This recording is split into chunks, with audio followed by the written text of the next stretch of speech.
বন্যা পরিস্থিতির খবর জানাতে এই মুহূর্তে হবিগঞ্জ থেকে সরাসরি যুক্ত হচ্ছেন আমাদের সহকর্মী মোহাম্মদ আব্দুর রউফ সেলিম। সেলিম, হবিগঞ্জের বন্যা সার্বিক পরিস্থিতি কেমন দেখছেন, আমাদের বিস্তারিত জানাবেন।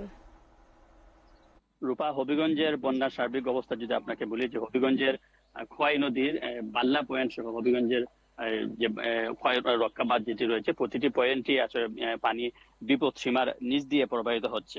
ফলে হবিগঞ্জের যে খোয়াই নদীর পানি স্বাভাবিক অবস্থায় আসতে শুরু করেছে।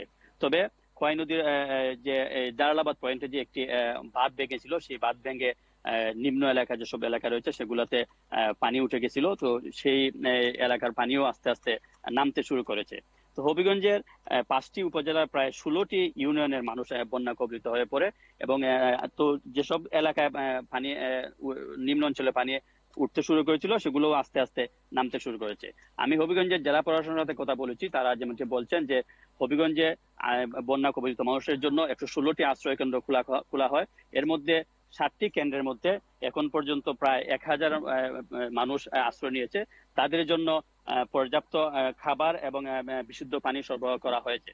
তো এখানে একটি কথা আপনাকে জানিয়ে রাখি যে হবিগঞ্জের যে বন্যা কবলিত এলাকায় এখানে সরকারের পাশাপাশি বিভিন্ন সংগঠনের ব্যানারে বন্যা কবলিত মানুষদের খাবার এবং বিশুদ্ধ পানি সরবরাহ করা হচ্ছে। তো এই ছিল হবিগঞ্জ থেকে সর্বশেষ।